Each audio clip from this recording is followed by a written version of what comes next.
What's up, Tabletop Warriors? Welcome back to the channel. I'm Justin the Arm Painter, and today we're going to be talking about a critical concept in tabletop wargaming strategy, and that is the tentpole units.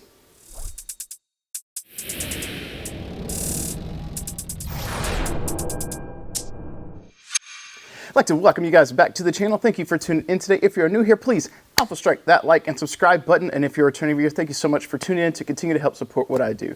That said, today we're going to be getting into the concept of tentpole units and your games of Battletech Alpha Strike, but this philosophy will definitely apply to other wargaming games as well. Now, this isn't just a term you'll hear in Hollywood or marketing. Oh no, it has its own meaning in our world of miniatures and epic battles as well. So we're going to start off today by defining what a tentpole is. So let's start with the basics. A tentpole in wargaming refers to one or more key units in your army that your entire strategy revolves around. Picture a tent, the pole, what holds it up. Well, the same idea applies to your army as well. Your tentpole units are the ones that keep everything standing. They anchor your plan and are often your biggest threat on the battlefield. In gaming terms, tentpoles are usually high-value or high-impact units. They're your powerful tanks, your elite squads, your heavy-hitting mechs, the ones your opponent should fear the most and that you plan your army around. Now, why would you want to build your strategy around a tentpole unit? Let's go ahead and break that down. First, tentpole units bring impact. These are the units that can break through your enemy lines, take down major threats, or dominate an objective, whether through sheer firepower, high durability, or a combination of both. They make your opponent react to you. Second, they create what we call board control.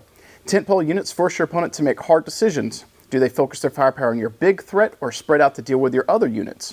That pressure gives you control over how the battle plays out.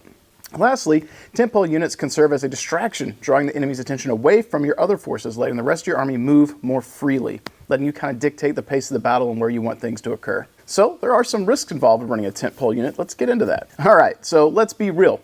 Running a tentpole strategy isn't all sunshine and critical hits.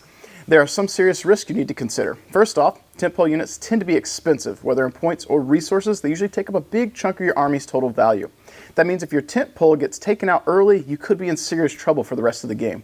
Another risk is over-reliance. If you build your entire strategy around one or two key units, they can get focused down or countered by your opponent. Your whole game plan collapses. That's why it's important to have a solid backup plan. Supporting units, terrain, and even objectives should be part of your overall strategy to keep your army flexible, not just the tentpole unit.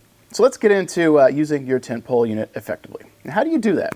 How do you make the most out of your tentpole unit? Here are some tips to help you maximize its potential on the tabletop for you.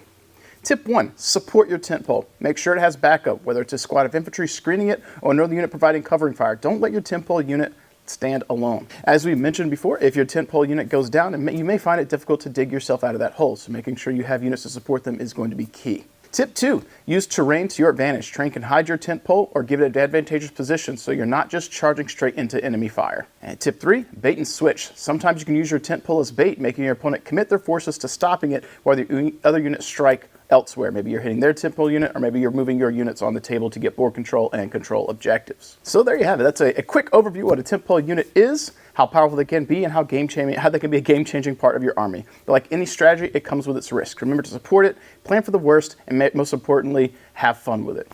If you found this video helpful in some way defining what a tentpole is, be sure to like and subscribe, hit that notification bell for more tips and strategies in tabletop wargaming. Let me know in the comments below what your favorite tentpole units are, especially for those that are in the Battletech world, which is what we primarily focus on right now, and how you use those in your games. Are there some strategies that I may have overlooked, things that you have done that others haven't? Let us know what you do to help support the tentpole units you like to field on the tabletop for your missions and your games.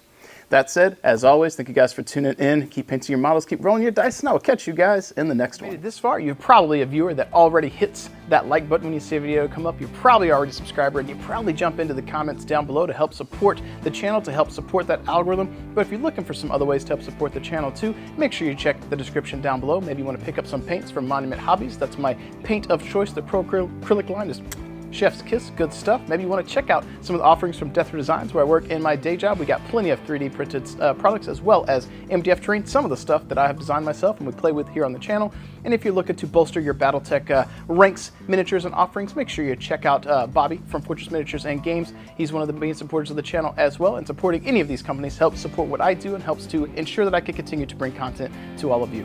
If you want to become a super supporter, I highly recommend you guys check out the Patreon. You guys get the extra little edge to help push more content out, and I really do appreciate that. And my ultimate goal on the channel is to continue to be able to not only put out the content we have now, but to get to a point where you can put out more content later, whether that be battle reports or painting tutorials or just more rambles, anything at all. I'd like to be doing more content for you. This is something that I enjoy. I like being able to cast a light into the darkness to bring a little bit of hobby positivity to all of you and make you feel good, and also enjoy playing games myself.